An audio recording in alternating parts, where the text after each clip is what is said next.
Assalamualaikum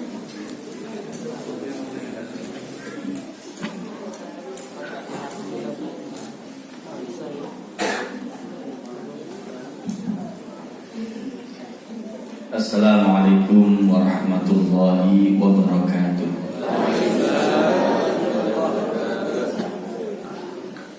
Bismillah walhamdulillah, wassalatu wassalamu ala rasulillah Sayyidina Muhammad ibn Abdillah wa ala alihi wa sahbihi wa man walah. Wala hawla wala quwwata illa billahi, amma ba'd. Fa qultu rabbi shrah li sadri wa yassir li amri wahlul 'uqdatam min lisani yafqahu qawli. Allahumma ij'alna wa sa'iral muslimina mimman yastami'una al-qawl wa yattabi'una ahsanah.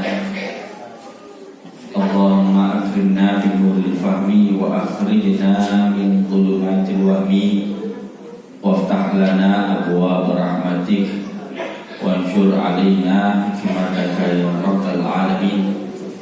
Subhanaka la ilma lana illa ma 'allamtana innaka antal alimul hakim. Dumateng sedaya para ulama, para kiai, para asatidz, wabil khusus dumateng al-akhbillah walillah al-ustaz Agus Mustafa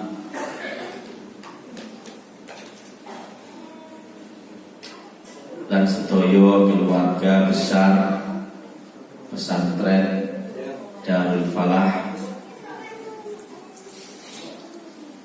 kepada semua tokoh masyarakat, Gus Amin dan lain sebagainya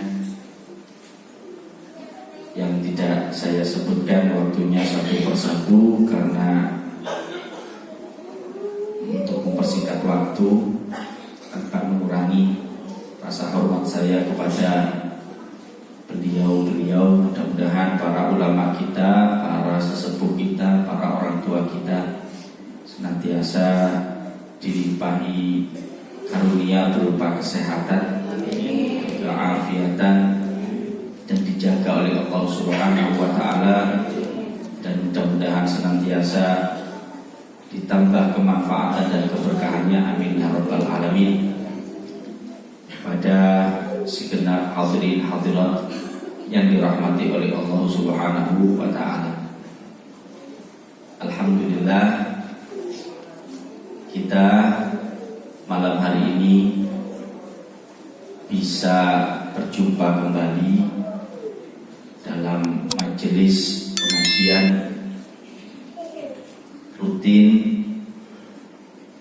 Mudah-mudahan setelah sekian waktu kita libur karena aktivitas Ramadan dan Syawal, semoga Allah Subhanahu wa Ta'ala menambah semangat kita untuk menghidupkan pengajian-pengajian, menghidupkan masjid-masjid, musola-musola, pondok-pondok seperti Darul Falah ini, dan semua syiar agama di wilayah Kepanjen, sehingga wilayah ini menjadi wilayah yang penuh dengan kebaikan, sehingga penduduknya diberikan keberkahan oleh Allah Subhanahu wa Ta'ala, amin ya rabbal alamin.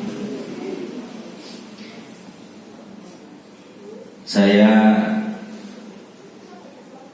beberapa hari yang lalu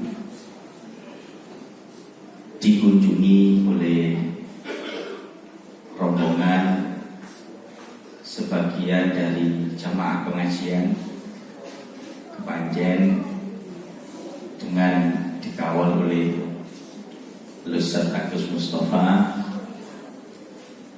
dan di dalam kunjungan itu diminta untuk memberikan wejangan gitu. Saya sampaikan beberapa hal yang kemudian tadi saya masuk ke sini berpikir yang kemarin itu yang datang kebanyakan ibu-ibu. Ini saya rasa tidak ada salahnya kalau saya menyampaikan kembali kepada yang bapak-bapak khusus di sini, dan juga yang untuk ibu-ibu mungkin kembali bisa diingat-ingat ada beberapa hal yang penting di situ yang insya Allah bisa menjadi bekal untuk hidup di dunia dan mencapai keselamatan di akhirat. Pembahasan tentang selepas Ramadan. Ramadan itu kita diwajibkan untuk berpuasa oleh Allah Subhanahu wa taala. Saya sampaikan kapan hari itu, kenapa kok kita diwajibkan untuk berpuasa oleh Allah Subhanahu wa taala? Ringkasnya adalah agar kita menjadi baik, dan kalau sudah baik ujungnya nanti adalah kita dicintai oleh Allah Subhanahu wa taala. Karena untuk menjadi baik itu caranya adalah berusaha untuk tidak menjadi jelek. Cara agar menjadi baik adalah ngempet elek. Kalau yang menjadi baiknya itu yang memperbaiki adalah Allah Subhanahu wa taala. Kita tidak bisa menjadikan diri kita baik. Seumpama kita bisa menjadikan diri kita baik, ya semua orang pasti akan menjadi baik. Tapi nyatanya terkepanjen iki nopo sedaya niku saya. Mboten nggih. Kata sing pundi? Insyaallah panjen iki kata sing saya dimaksud mboten. Tapi kan semua orang ingin menjadi orang baik. Kira-kira di panjen ini semuanya ingin jadi orang baik kan? Pasti ingin jadi orang baik. Saya rasa tidak ada orang yang ingin menjadi orang jelek. Tapi kenyataannya ada orang jelek. Itu tanda bahwa kita tidak bisa menjadikan diri kita baik. Yang menjadikan kita baik adalah Allah Subhanahu wa ta'ala. Tugas kita hanya berusaha untuk tidak jelek, ngempet barang elek. Terus orang pati api yo gak apa-apa, pokok ojo elek. Orang pati api gak apa-apa, tapi ojo elek. Ya napa maksudnya? Ngeten dulu jelaskan. Allah Subhanahu wa taala mewajibkan kita untuk puasa. Kutiba alaikumus syamu kama kutiba alal ladzina min qablikum la'allakum tattaqun. Diwajibkan atas kamu sekalian berpuasa sebagaimana diwajibkan atas orang-orang sebelum kalian berpuasa. Tujuannya agar la'allakum tattaqun, agar kalian bertakwa. Siapa orang-orang yang bertakwa itu? Orang-orang yang bertakwa itu kata Allah, alladzina yunfikuna fis sarra'i wad dharra wal kadhimina al-ghaidha wal 'afina 'anil nas.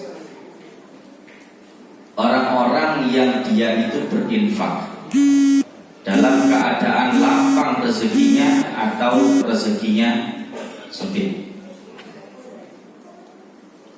dan dia adalah orang yang mampu meredam amarah, dan dia juga adalah orang yang gampang memaafkan orang lain, ngalah. Ini adalah wujud orang yang bertakwa. Paham ya? Dan ini diakhiri oleh Allah Subhanahu wa taala dengan firman-Nya, wallahu yuhibbul muhsinin. Artinya, tatkala kita ini di bulan Ramadan itu puasa, maka mestinya kita akan menjadi orang yang baik. Kok bisa begitu? Nggih. Puasa itu bahasa Arabnya adalah asyam. Kutiba alaikumus syiyam. Asyam itu maknanya adalah al-imsak. Al-imsak itu artinya adalah nahan, ngempet. Jadi kata kuncinya ngempet. Poso itu ngempet lek. Nggih saestu. Lah orang itu kalau berhasil ngempet oleh Allah Subhanahu wa taala akan dirubah menjadi baik. Ada satu falsafah hikmah dari hewan yang bernama ular. Terus di dalam hewan-hewanan itu banyak pelajaran. Allah Subhanahu wa taala menyimpan banyak pelajaran di dalam alam semesta, di antaranya melalui binatang. Sampai ada satu istilah fabel. Fabel itu kumpulan kisah tentang hewan-hewan. Ada kisah tentang kancil dan kura-kura. Ada kisah macam-macam. Dan memang di dalam Al-Quran pun juga diceritakan tentang hewan itu. Tatkala Allah Subhanahu wa taala mengutus Gagak kepada Qabil, yang mana Gagak tadi itu ya bahatsu fil ardi, menggali tanah ketika Qabil membunuh Habil. Qabil ini bingung jenazahnya Habil ini mau dikemanakan. Terus Allah mengutus Ghuraban ya bahatsu fil ardi, Gagak yang menggali tanah. Tujuannya untuk apa? Kata Allah, linuriya, agar kami memperlihatkan kepada Qabil. Jadi ada pelajaran di dalam hewan gagak ini. Kami tampakkan kepada Qabil kaifa yuwari sau'ata akhihi, bagaimana dia menguburkan jenazah saudaranya itu. Dan juga hewan-hewan yang lain ada pelajarannya. Lah, pelajaran ngempet niki wonten ten hewan sing bernama ular. Ular niku dari satu sisi niku nyuwun sewu kewan sing jengkel ati. Dari satu sisi ini pembahasan ini. Bagaimana? Ular bentuknya menarik tidak? Tidak menarik. Kira-kira kalau di sini ada orang buka wisata taman ular, kita jenengan kulo tuh bas tiket ningali ular. Tentu gitu. Seumpama jalannya ular itu nggih ngoten, mlakune niku nyuwun sewu gremet. Juga tidak menarik untuk dilihat. Kira-kira kalau di sini ada karapan ular, jenengan nonton apa mboten? Wong ada iklannya teh pucuk ya, yang iklannya itu ada ular yang mau ke pucuknya nggak nyampe-nyampe, ngerantos nih ya Allah cek sepini. Dan kalau misalkan ada pada daun, bahkan nempel ke benda apa saja itu rusak biasanya ular itu. Nempel daun, bolong. Singgah untu jenengan, kroak bolong gitu. Ada di tanaman, mati lagi. Di kulit, gatel.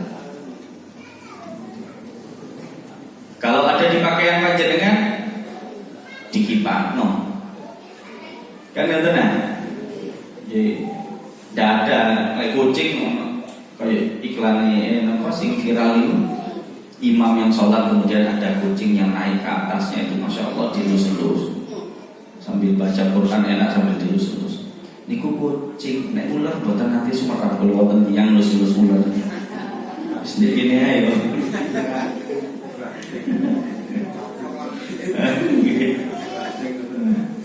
Nek wonten ular mlebet kamare panjenengan, kinten-kinten jenengan jaraken apa tes pundi? Ditolaken, ya, dikeluarkan. Ngoten niku netokaken ular niku nggih mboten wantun nyepeng langsung kok kadang. Pados tisu ta cikrak ta ngoten niku. Kuwatir niku ular. Sampai jadi julukan wadanan. Nek wonten kumpulan kok kisru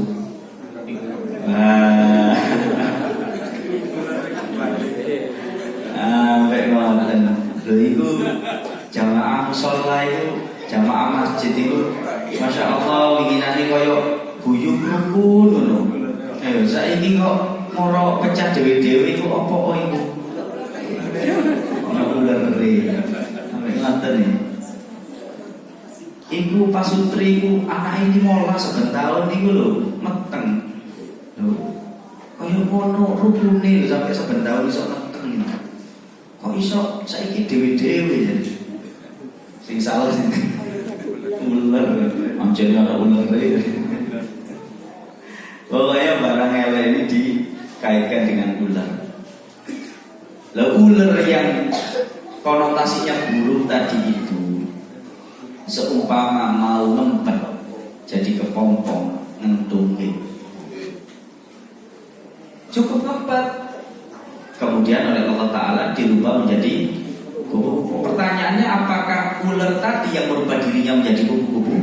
Tidak, dia hanya cukup ngempet. Akhirnya dirubah jadi kupu-kupu. Barang jadi kupu-kupu dilihat enak. Bahkan seumpami wonten taman kupu-kupu, ada orang yang mau beli tiket untuk melihat kupu-kupu. Taman ular tadi tidak laku, taman kupu-kupu masih laku.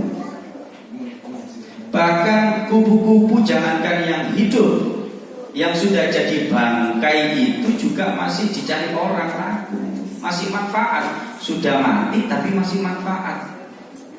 Iya, dijadikan gantungan kunci, dijual di pasir putih laris itu. Sudah mati padahal. Sudah indah, dirubah jadi indah. Yang jalannya geremet tadi itu tiba-tiba jalannya terbang, terbangnya itu enak, indah, anggun loh. Terbangnya kupu-kupu, tidak kayak terbangnya burung. Kupu-kupu itu kalau terbang dilihat enak di sawah, bisa pakai refreshing, seger pikiran. Loh, si ular nih wow, tasih dados ular, tasih dereng ngempet, tasih dereng poso, si dadi ular, lebet kamare panjenengan dibuang. Lah, nek sampun poso dadi kupu-kupu, mlebu omahe panjenengan seneng. Aduh, Bu, iki dayo kate teko iki. Rezeki lah niku. Malah enten sing lucu malih malah. Mboten kok rezeki. Iki nggih sing putrine tasih dereng asal jodoh. Omahe klebon kupu-kupu lho. Aduh, jodohmu kate teko kaya gitu. Siap-siap jodohmu kate teko iki. Masya Allah. Sampai ngoten iki. Lah niku oleh napa? Nom. Poso. Lah nyuwun sewu, kalau kali panjenengan poso niku lah asline dilatih ngempet ta kali Gusti Allah. Dilatih ngempet. Wong ancen menungso niki asalan mboten saged napa-napa. Asline mboten saged napa-napa, krana latihan akhire saged napa-napa. Sing hebat-hebat barang apik niku saged hebat di krana latihan. Barang elek saged hebat di krana latihan. Rampok begal sing hebat itu nggih saking hebat latihane kulino. Kan ngoten nggih. Nyuwun sewu, bajingan niku lek sampun hebat, kawakan, kaliber niku dijuluki napa? Bajingan tengah. Saking kulinane latihan, saking suwene dadi bajingan sampai biasa dadi bajingan, saking suwene dadi bajingan ini sampai dadi julukan yang hebat kebajingannya ini itu menjadi apa? Dijuluki di dalam bahasa kita bajingan tengah. Itu kaliber itu. Karena apa? Karena latihan. Barang baik pun juga begitu. Karena latihan. Ngempet juga begitu. Ngempet elek niku ki krono latihan. Nek terlatih ki sakit biasa sedaya. Ah, iku. Krono biasa. Lho, asli lah. Kula panjenengan lahir kan ngoten, wallahu akhrajakum min butuni ummahatikum la ta'lamuna syai'a. Allah mengeluarkan Anda semua dari rahim ibunda Anda semua ini dalam keadaan la ta'lamuna syai'a. Mboten semua napa-napa, mboten saged napa-napa. Mboten saged napa-napa. Mek diparingi saged minum air susu ibu. Wis mek itu tok. Kali Gusti Allah untuk bertahan hidup. Cuman itu saja. Makan bubur tidak bisa. Butuh yang namanya latihan makan bubur. Akhirnya bisa makan bubur. Masa makan bubur terus? Ya tidak mau, harus naik kelas. Tinggal levelnya. Makan nasi. Kenapa saja langsung makan nasi? Harus latihan. Makanan yang lebih baik lagi, makan nasi harus latihan. Habis makan nasi ingin makan daging, ya kan? Latihan makan daging. Dilatih terus sampai kulino. Saking kulinane makan daging ngentek-ngentek sate saya. Asale bubur mawon boten dadano latihane saking hebate latihan ngentek-ngentek sate. Masya Allah. Bicara juga begitu. Asalnya tidak bisa bicara, dilatih bisa bicara. Di kulinano bicara. Saking kulinane bicara wis kadung ngomong gak iso mandeg. Saking kulinane ngomong. Jadi semua itu adalah karena latihan. Saya panjenengan semuanya ini tidak bisa apa-apa kecuali dengan latihan. Ngempet elek niku nggih boten saged tapi dilatih. Lah sing nglatih niku Gusti Allah ten bulan Ramadan. Makin nek saged ngempet kali Gusti Allah sami kali ular niku wau didadosaken sae dados kupu-kupu. Nek kula panjenengan yang asalnya buruk begitu sudah biasa ngempet dilanjutkan ngempet kemudian Allah akan memberi karunia kita dirubah baik oleh Allah Subhanahu wa ta'ala. Lah, dirubah baik menjadi manusia yang bagaimana? Salah satunya tadi itu.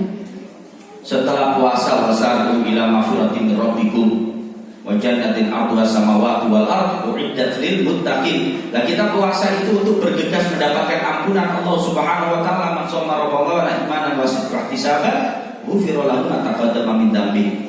Insyaallah dapat surga Allah Subhanahu wa taala yang Allah siapkan untuk orang-orang yang bertakwa. Siapa orang-orang yang bertakwa? Alladzina yunfikuna fis sarra'i wad dharra. Yang pertama, orangnya ini menjadi orang yang loman. Loman itu tidak nunggu gajinya besar, gaji kecil pun tetap loman. Tidak nunggu penghasilannya besar, penghasilan kecil pun juga bisa loman. Kenapa? Mau gaji besar, mau gaji kecil, kalau sudah biasa ngempet, kalau puasanya berhasil, dia orangnya orang yang kaya. Gaji besar, gaji kecil sama kayanya. Penghasilan besar, penghasilan kecil sama kayanya. Kenapa? Karena kaya atau tidak bukan masalah gaji, bukan masalah penghasilan, tapi masalah ngempet karep. Loh kok saya nonton begini? Gaji 3 juta dengan gaji 30 juta satu bulan, sugih pundi? Dereng mesti. Kadang 3 juta itu bisa lebih kaya dari yang gajinya 30 juta. Kok ngoten? Ada orang gajinya 3 juta 1 bulan, tapi gak ada karep, keinginan-keinginan duniawiyah dalam 1 bulan dikumpulkan, didaftar, didata, pingin ini, pingin itu, pingin pakaian, pingin macam-macam lah. Itu dinominalkan ternyata hanya 2,5 juta. Punya gaji 3 juta, gak ada karep 2,5 juta. Cukup napa mboten? Cukup. Nek cukup niku sugih napa mboten? Bahkan ini bukan cukup lagi, lebih dari cukup, masih ada sisa 500.000. Lebih dari cukup, sugih 500 sudah 500.000 bisa disedekahkan. Walaupun dia torok, gajinya kecil, rezekinya tidak banyak, tapi dia bisa infak. Kenapa? Karena sugih.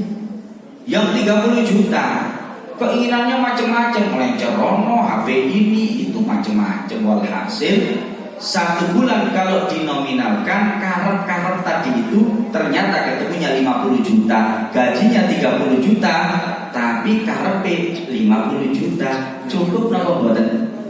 Nek mboten cukup niku sugih napa melarat? Lah, larat fakir. Tiang fakir niku tiang butuh. Lho tiang iki gajine 30 juta, tapi butuh 20 juta, berarti fakir. Pun di sugih 3 juta tadi sugih, bukan karena nominal hartanya, tapi banyak sedikitnya karep. Paham nggih Bu ngaji ngeten iki? Ngaten niku. Jadi kadang jenengan jangan bingung ada orang kaya kemudian korupsi, jangan bingung. Karena itu bukan kaya, gajinya memang tinggi. Pejabat tinggi gajinya tinggi, pejabat rendah gajinya rendah, pejabat tinggi gajinya tinggi. Lah kok sik nyolong? Karena sik foto. Gaji 30 juta tapi kebutuhannya 50 juta. Kapan hari itu ada kasus di Malang, orang menggelapkan Pajero. Setelah analisa aset kekayaannya ternyata punya uang 2 miliar. Belum betul semua rakyat terorong miliar ibu sak pinten. Jadi kan semua mboten nggih. Kata berarti nggih. 2 miliar itu cukup nopo mboten dibuat beli Pajero. Kan cukup udah pakai kredit itu. Loh, kok saged ya daya terorong miliar sik nyolong Pajero? Kok saged? Ya karena mungkin dia punya karep jumlahnya lebih dari 2 miliar. Atau ngepres 2 miliar dan dia masih kepingin Pajero, sehingga kalau dia pakai 2 miliar ini kalau nggak bisa beli Pajero, ya wis tak nyolong aja Pajero.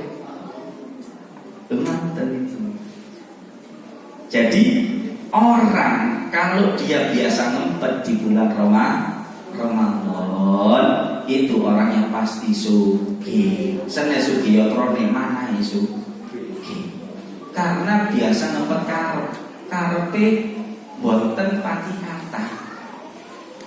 Cukup berapapun yang dia miliki uang itu untuk memenuhi keinginan-keinginannya tadi, bahkan si punjul. Lah punjulan ini kita sisa ke didamel infak ke pondok, nggih, apa malih pondok berkembang, infak ke masjid, mushola dan yang lain-lain, fakir miskin dan seterusnya.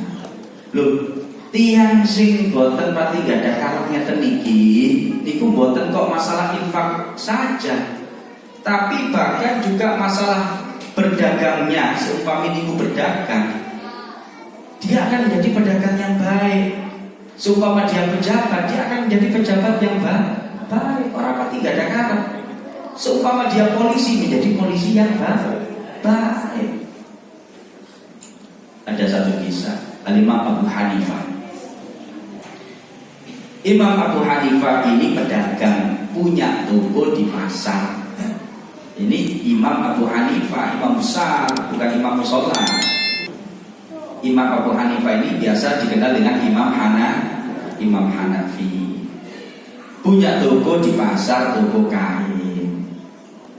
Punya dagangan 2 jenis kain. Yang satu, yang bagus, harganya 1.000 dinar. Jenis yang kedua, yang biasa harganya 500 dinar.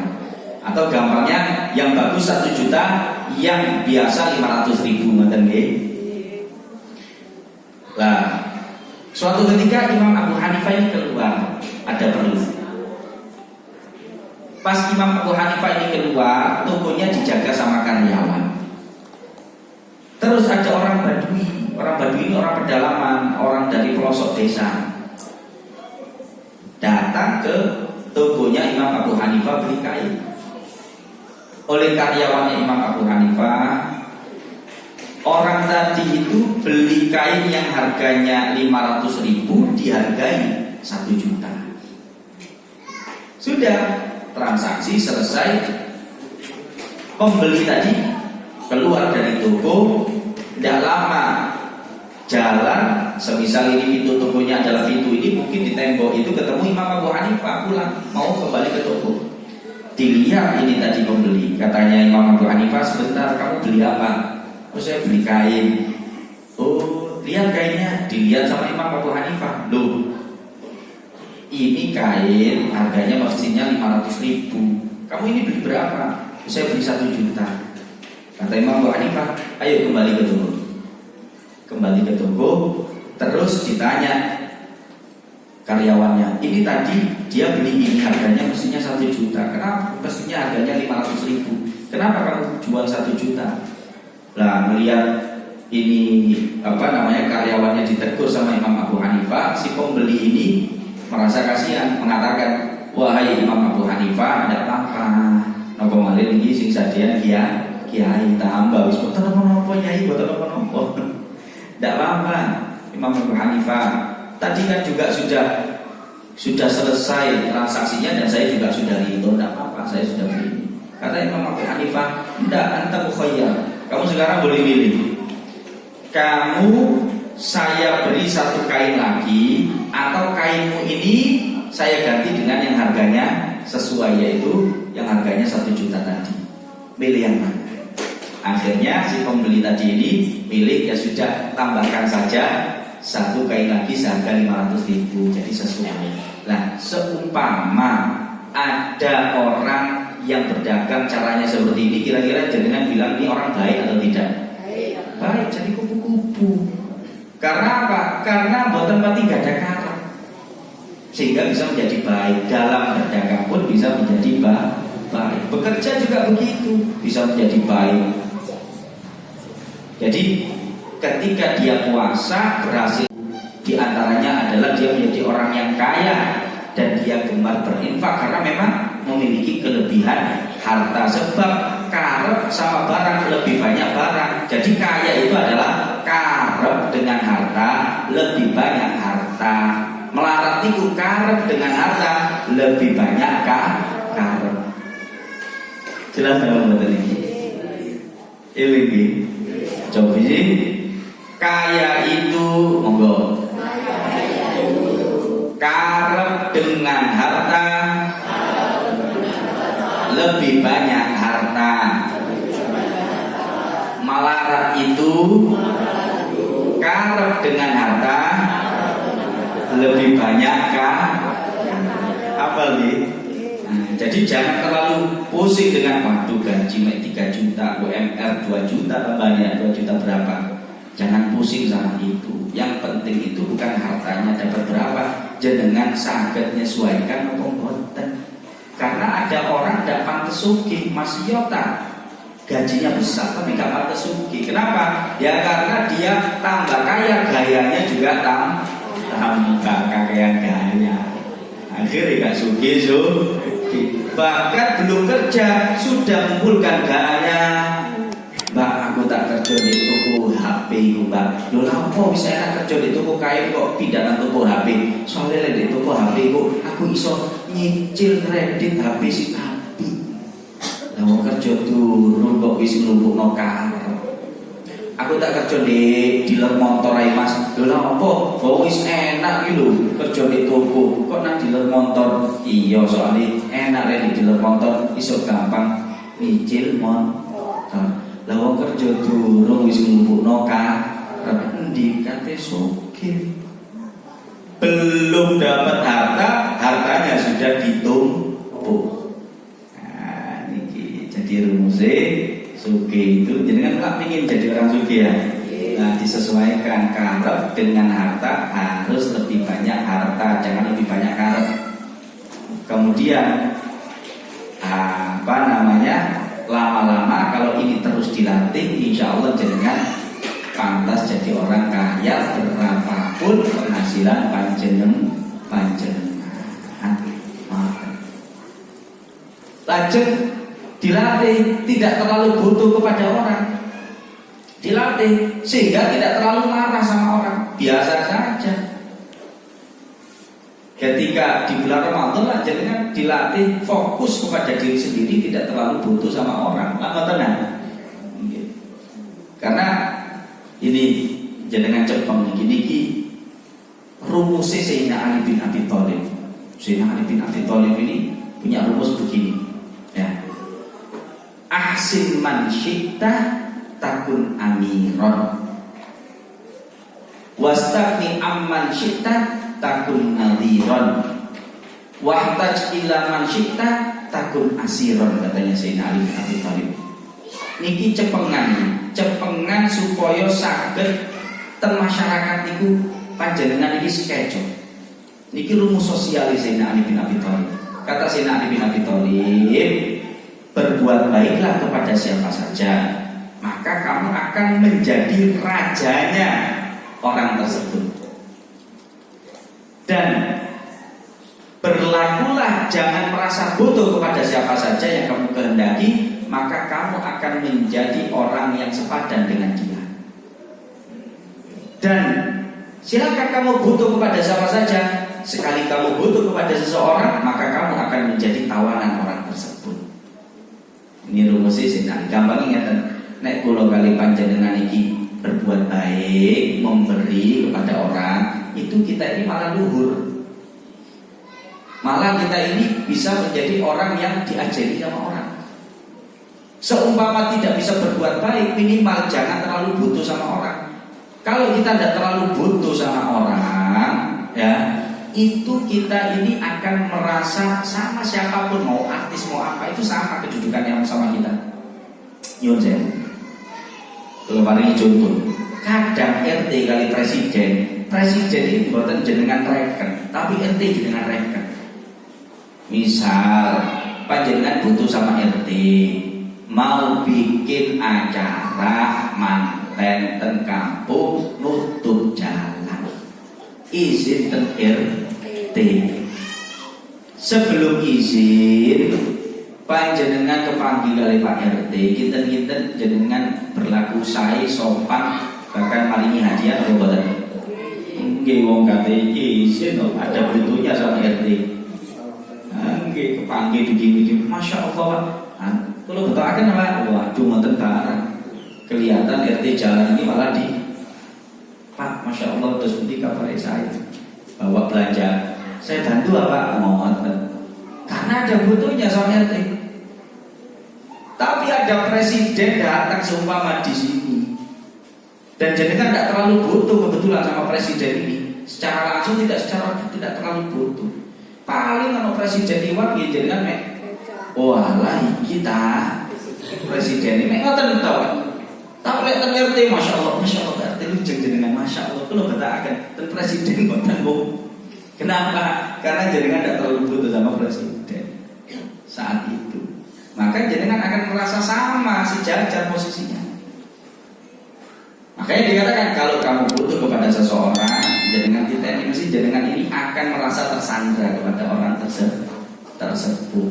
Nah, orang itu kalau tidak terlalu punya banyak karep, ya buat tempat tinggal ada karep, tidak terlalu butuh sama orang, sehingga hidupnya enak, merdeka. Apalagi kalau dia itu bisa infak, dia itu bisa berbuat baik, bisa khidmat kepada orang, itu malah dia ini dibutuhkan sama orang. Man akala amroh, man akala tamroh, atau amroh. Barang siapa memakan kurmanya seseorang, maka dia akan mematuhi orang yang memberi kurma tadi itu.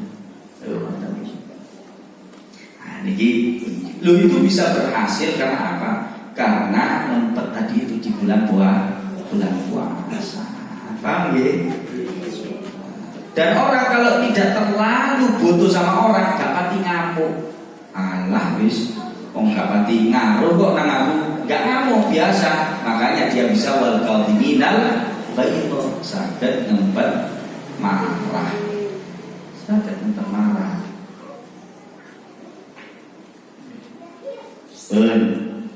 Yang berikutnya, orangnya ini akan menjadi orang yang gampang ngalah. Karena kuncinya satu, biasa ngempet karep niki napa sih? Hawa nafsu. Ngempet keinginan-keinginan duniawiya. Lho niku dilatih sekali lagi di dalam bulan suci Ramadan. Nah, kula kali panjenengan iki mestine sampun terlatih di dalam bulan suci Ramadan kemarin itu. Sudah terlatih, mboten pati enggak ada karep. Lho ngoten niku dilanjutkan terus.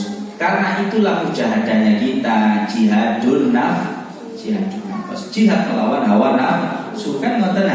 Lho, orang kalau mau berjihad, kata Allah Ta'ala, alladzina jahadu fina lanahdiyannahum subulana. Alladzina jahadu fina, jenengan saged mujahadah ngempet elek lanahdiyannahum subulana. Allah yang menjadikan panjenengan itu menjadi kupu-kupu, menjadi baik. Kalau sudah baik, ujungnya Allahu yuhibbul muhsinin.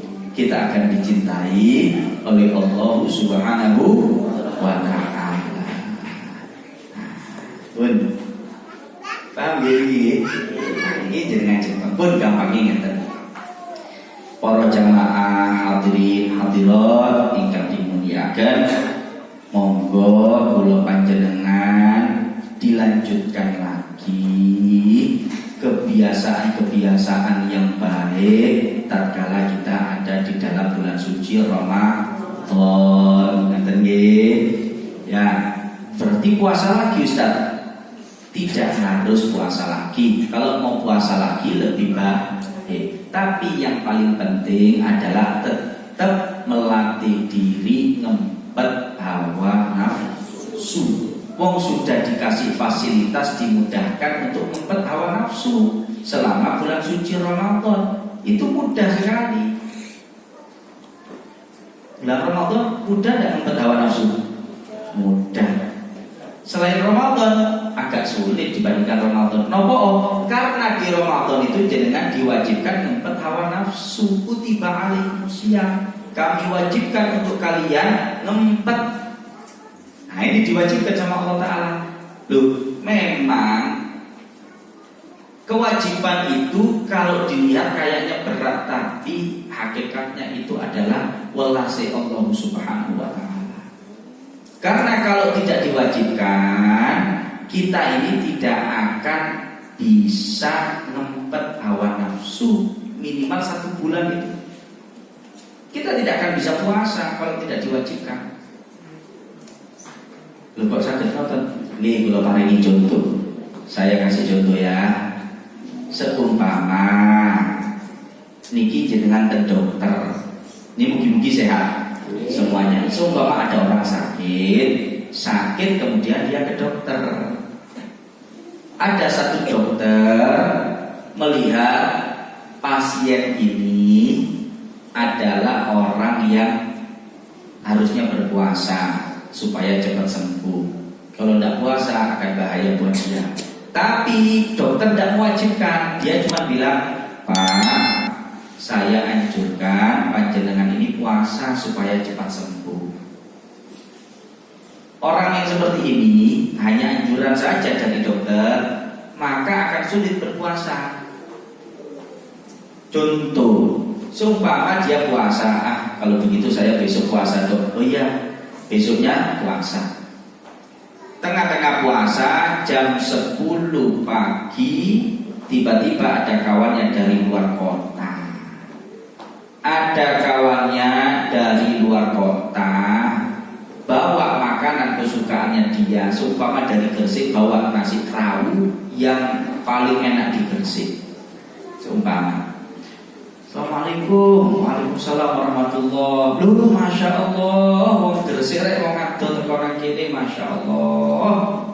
Ya nopo niki kabare Mas Abdul Munim, nah Mas Abdul Munim iki yang bersih. Ya nopo kabare alhamdulillah. Sampeyan saya iya rada gak enak awak iki. Iki lho aku nggawa ado-ado iki apa jenenge gawe sarapan di kene, bareng sarapan bareng sego krawu. Waduh, sajane cocok iki senenganku iki. Tapi aku pas poso Mas.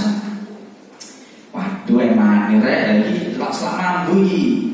Ya wis nek sampean gak gelem aku tak marini tak nang omahe anu Ustaz Agus ae tak mangan sego krawu ambek Ustaz Agus sumpami ngoten. Nah ini waduh. Oh emang iki senenganku hari iki ngoten ya. Nah karena dianjurkan sama dokter akhirnya dia bilang ya wis gak apa-apa Mas, saya sarapan ambek saya sama saya ambek saya sarapan kali kula wis kula tak pinci mawon posone. Bisa terjadi begitu. Kan benar, sering buatan kata ini, sering. Tapi seumpama dokternya ini keren mewajibkan. Assalamualaikum dok, iya saya mau periksa ini laporan lab seperti ini dok. Oh iya, saya lihat dulu ya. Ya. Loh, bahaya ini mas. Ya wis, tak kira oleh saya yo, mungkin dok. Mas, sampean mulai besok wajib puasa, kudu poso. Ojo sampai gak poso, nek gak poso mati sampean. Sumpah dokter ngoten. Besoknya duki niki Ustaz Abdul Munim duki. Assalamualaikum, waalaikumsalam. Masya Allah, bersih wong ado ya apa kabar ya api. Alhamdulillah sampean saya yo rada loro aku iki. Waduh. Saya mangan-mangan iki bawa sego krawu aku. Waduh aku poso mas. Ya yo wis lek ngono tak gowo nang Mas Agus ae. Temenan iki. Lek tak gowo nang Mas Agus lagi. Iki lek aku mangan mati aku jadi dokter. Kita udah digoyang sama mboten. Mboten, dia tetap akan puasa, tidak berani makan. Terus sama mboten? Karena diwajibkan itu membuat kita mudah untuk melakukan sesuatu daripada disunnah. Daripada disunahkan. Saya setuju. Makanya kalau kita diwajibkan, bahkan ada kewajiban yang hebat seperti kewajiban sholat, itu supaya kita ini mudah untuk melakukan sholat. Kenapa? Karena sholat ini sangat penting. Sholat itu kewajibannya dahsyat. Kewajibannya adalah berdiri. Kalau tidak mampu berdiri, duduk. Kalau dia mampu berdiri, duduk tidak boleh. Duduk. Kalau tidak mampu duduk, maka dia berebah miring. Kalau tidak mampu berebah miring, maka dia terlentang. Kalau tidak mampu terlentang, tidak mampu sholat seperti itu, maka dia dengan isyarat menundukkan mata dan seterusnya. Sampai pokoknya selama akalnya masih berfungsi, maka orang itu wajib sholat. Saking kewajiban sholat ini penting. Loh kenapa begitu? Karena sholat ini adalah suatu hal yang menjadi perekat supaya pengunci supaya agama tidak lepas. Sholat itu makanya sama Allah Ta'ala diwajibkan sedemikian rupa. Karena itu adalah welas rahmatnya Allah Ta'ala supaya kita mudah untuk melakukan sholat. Seumpami boten diwajibkan sholat, lepas semua sholat itu, susah untuk dilakukan. Kalau paling contoh nih, bisa minjem botol atau gelas air minum mungkin yang belum dibuka. Ada, saya pinjam, saya kasih contoh. Niki masalah sholat. Yang saya dulu. Rukun Islam ada berapa? 5. 1 syahadat. 2 kayak mikir. 2 sholat. 3 puasa. 4 zakat. 5 haji. 5 seumpama ini agama Islam ya. 5 ini rukun Islam. Ini yang megang dulu. Saya ulang ya. Ini agama Islam. Rukun Islam syahadat, sholat, puasa, zakat, haji. Dengan 5 ini agama Islam pegang. Jelas? Kalau jenengan tidak bisa haji karena sesuatu hal, maka akan lepas haji. Masih bisa kepegang? Masih bisa kepegang agama. Kalau jenengan tidak zakat, taruh kata tidak wajib zakat, maka lepas zakat. Masih bisa kepegang? Masih bisa kepegang agama. Kalau jenengan nggak puasa karena udzur puasa seumpama safar, masa Fatul Qasar tidak puasa, lepas puasa, masih bisa kepegang? Yang telunjuk tadi apa? Sholat. Yang telunjuk adalah sholat. Yang kedua ini syahadat dan sholat. Kalau jenengan sholat ini lepas agama, jelas gitu. Jelas gitu.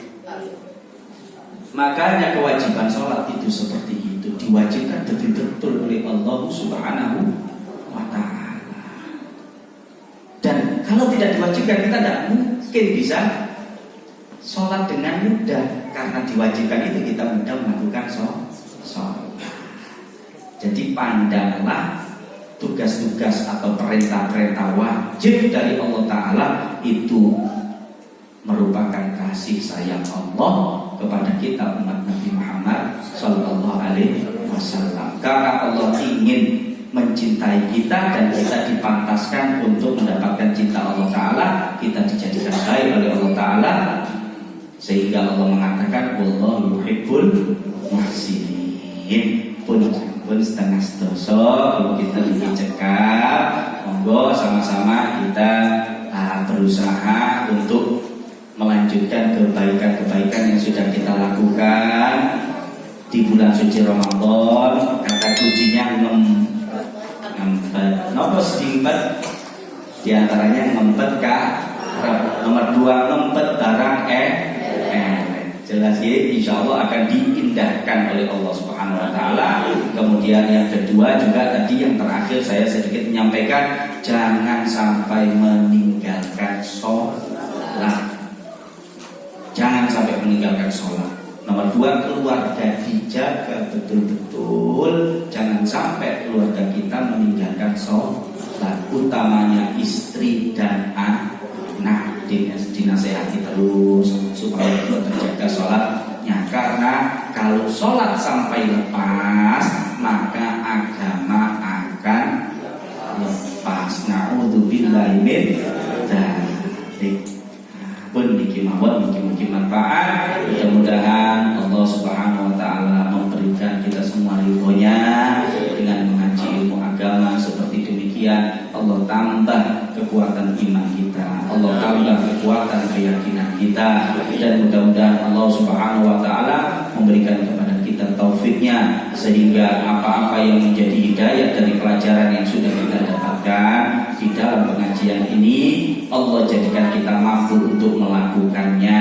Dan mudah-mudahan Allah Subhanahu Wa Taala mengabulkan semua hajat-hajat kita, hajat-hajat baik itu dunia, hajat-hajat barzakh, hajat-hajat akhirat. Saya berdoa kepada Allah Subhanahu Wa Taala dengan bertawasul kepada Nabi Muhammad SAW, dengan bertawasul kepada para wali, bertawasul kepada khususnya guru kita semua, Murabi Arwahina Syekh Al-Hajj Muhammad Basri Al-Murtadha. Kita memohon kepada Allah Subhanahu Wa Taala agar Allah mengabulkan semua hajat-hajat kita semua. Amin ya rabbal alamin. Allahumma inna nas'aluka wa natawassalu ilaika bi habibika sayyidina Muhammad sallallahu alaihi wasallam nabi rahmah wa bi jadina Syekh Hajj Muhammad Basri Al-Murtadha litubdha lana jami'al hajatina wa khususan hajat muga hajat-hajat panjenengan jenengan sepatakan piyambak-piyambak.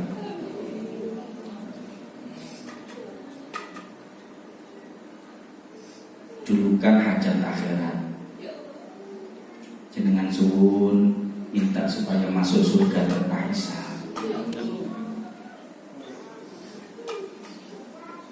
Jenengan minta supaya bisa masuk surga bersama dengan orang tua, anak-anak, pasangan suami atau istri, dan semua orang yang kita cintai, sesurga dengan kanjeng Nabi Muhammad SAW.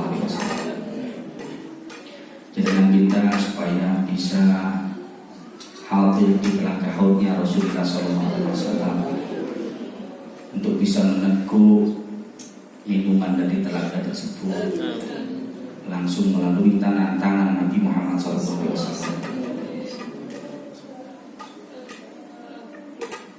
Minta sama Allah supaya bisa lewat sirat dengan cepat.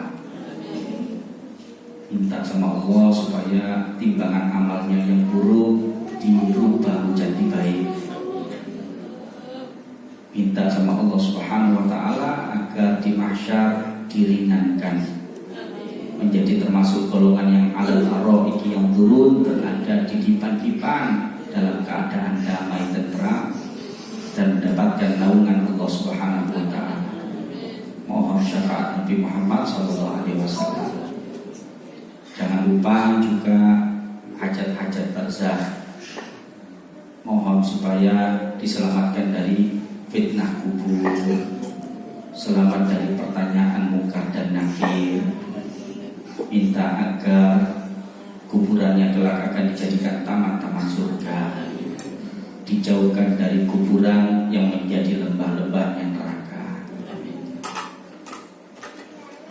Minta agar tatkala kelak datang ajal merupakan kondisi kita yang paling dekat dengan Allah Ta'ala. Kondisi kita yang sedang dalam keadaan ibadah, entah dalam keadaan sholat dalam sujud, entah dalam keadaan berzikir, entah dalam keadaan membaca Al-Quran, entah dalam keadaan berkhidmat kepada agama, mengajar dan mengaji. Dengan minta kepada Allah Subhanahu wa taala, mohon kepada Allah Subhanahu wa taala agar ketika wafat dalam keadaan hutang-hutang, hak-hak adami semuanya telah terselesaikan. Semua orang-orang yang merasa sakit hati kepada kita, agar Allah rubah hatinya kemudian ridho kepada kita. Minta kepada Allah Subhanahu wa taala ketika kita wafat dalam hati kita tidak ada dunia, yang ada hanya Allah. Minta kepada Allah agar tatkala kita wafat, apabila dalam hati kita ada kebencian, ada hasud, ada dengki kepada satu saja dari makhluk Allah, mudah-mudahan Allah hapus itu sehingga betul-betul wafat dalam keadaan zahirnya bersih dan batinnya bersih. Kita mohon kepada Allah Subhanahu wa taala agar Allah mengampuni dosa-dosa kita, menutup aib-aib kita, Allah bersihkan hati kita, Allah jaga kita dari segala fitnah, fitnah dunia, fitnah barzakh dan fitnah akhirat.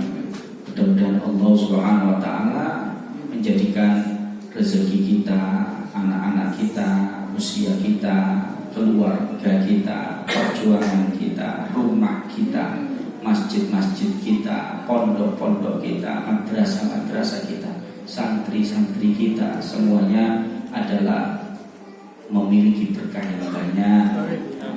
Mudah-mudahan kita semua dijadikan orang-orang yang bermanfaat dan berguna. Mudah-mudahan Allah jadikan kita semua menjadi orang-orang yang berberkah, yang bisa diambil keberkahannya oleh orang-orang di sekitar kita. Kita mohon kepada Allah Subhanahu wa taala agar Allah melapangkan rezeki kita dan diikuti juga dengan lapangnya, kayanya hati kita. Mudah-mudahan Allah memberikan rezeki yang halal, thayyiban, mubarakan, tanpa lelah, tanpa kesulitan di dalam mencarinya. Dan mudah-mudahan Allah menjadikan kita orang-orang yang bisa membelanjakan rezeki kita di dalam hal yang halal, makanan yang halal, pakaian yang halal, dan derma-derma serta infak-infak sedekah. Allah jadikan kita orang yang lumo, orang yang loman, orang yang dermawan. Amin ya rabbal alamin. Mudah-mudahan Allah menyembuhkan semua penyakit-penyakit kita, zahir batin Allah sembuhkan. Minta kepada Allah Subhanahu wa taala agar afiat penting sekali afiat. Afiat adalah ketika kita terhindar dari segala hal yang bisa mencelakakan kita. Afiat di dalam keluarga, keluarga tidak mencelakakan kita. Afiat di dalam anak, anak tidak mencelakakan kita. Afiat di dalam harta, harta tidak mencelakakan kita. Afiat di dalam tubuh dan jasad tidak mencelakakan kita. Afiat di dalam pemikiran, pemikiran tidak mencelakakan kita. Afiat di dalam ibadah, ibadah tidak mencelakakan kita. Ada orang yang ibadah, semakin banyak ibadahnya tambah celaka karena dia bangga dengan ibadahnya dan sombong terhadap orang lain. Mudah-mudahan ibadah kita adalah ibadah yang selamat, ibadah yang membuat kita tambah tunduk kepada Allah Ta'ala, tambah tawadhu kepada makhluk Allah Subhanahu Wa Ta'ala, tambah kuat husnudzon kita kepada Allah Subhanahu Wa Ta'ala, tambah kuat harapan kita kepada rahmat Allah Ta'ala, dan tambah takut kita kepada wibawanya Allah Subhanahu Wa Ta'ala. Mudah-mudahan Allah Subhanahu Wa Ta'ala memberikan semua apa yang kita hajatkan tadi, bukan hanya kepada kita tapi kepada kedua orang tua kita. Allah ampuni kedua orang tua kita. Mudah-mudahan Allah Subhanahu Wa Ta'ala menyayangi mereka sebagaimana mereka konon menyayangi kita semuanya. Mudah-mudahan Allah Subhanahu Wa Ta'ala memberikan semua hajat tadi juga kepada keluarga kita, anak-anak kita, semua anak keturunan dijadikan anak-anak yang soleh-solehah sampai hari kiamat kelak. Kita semuanya akan terkumpul menjadi satu barisan di bawah panji Rasulullah SAW, menyeberang sirat bersama dengan Rasulullah SAW, meminum dari air telaga Haud bersama dengan Nabi Muhammad SAW, dan tatkala pintu surga dibuka ternyata kita semua kelak mendapatkan jatah bagian satu surga dengan baginda Nabi Muhammad SAW. Setiap hari memandang senyuman wajah baginda Nabi Muhammad SAW. Setiap hari diperkenankan bercengkrama dengan Nabi Muhammad SAW. Setiap hari bisa mencium aroma wangi Nabi Muhammad SAW. Semuanya itu adalah tujuan utama dari kita hidup di dunia ini. Mudah-mudahan Allah Subhanahu Wa Ta'ala teguhkan keyakinan ini, Allah Ta'ala teguhkan tujuan ini, dan setelah keluar dari majelis ini tidak ada lagi di hati kita kecuali mantap ingin berkhidmat kepada Allah Subhanahu Wa Ta'ala. Sisa dari kehidupan kita mantap untuk berusaha menjauhi maksiat-maksiat kepada Allah Ta'ala. Sisa dari kehidupan kita mantap untuk istiqomah ibadah kepada Allah Ta'ala, hingga akhirnya manakala ajal menjemput kita akan wafat dalam keadaan husnul khatimah, bi husnul khatimah, bi husnul khatimah. Ya Allah biha, ya Allah biha, ya Allah bi husnul khatimah, ya Allah biha, ya Allah biha, ya Allah bi husnul khatimah, ya Allah biha, ya Allah biha, ya Allah bi husnil khatimah, ya Allah biha, ya Allah biha, ya Allah bi husnil khatimah, ya Allah biha, ya Allah biha, ya Allah bi husnil khatimah, ya Allah biha, ya Allah biha, ya Allah bi husnil khatimah. Taqabbal minna innaka antas samiul alim wa tub alaina ya maulana innaka antat tawwabur rahim. Rabbana atina fid dunya hasanah wa fil akhirati hasanah wa qina adzabannar wa adkhilna jannata ma'al abrar ya aziz ya ghaffar ya rabbal alamin. Allahumma khtim lana bil iman, Allahumma khtim lana bil iman, Allahumma khtim lana bil iman. Sallallahu ala sayyidina Muhammad wa alihi wasallam. Walhamdulillahi rabbil alamin. Bismillahil Fatihah.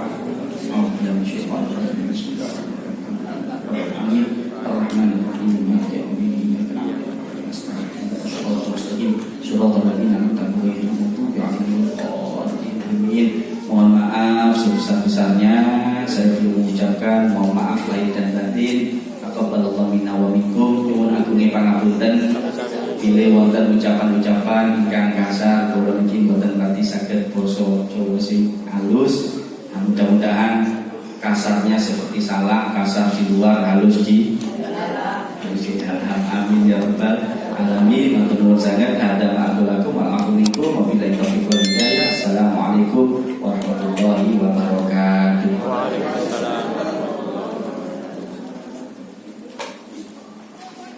Oke, jamaah sak manten menika salam-salaman kalian Gustiullah menawa kersane tertib mangke saking soft ingkang ngajeng terus dilanjut winginge ingkang putri namung dada mangke.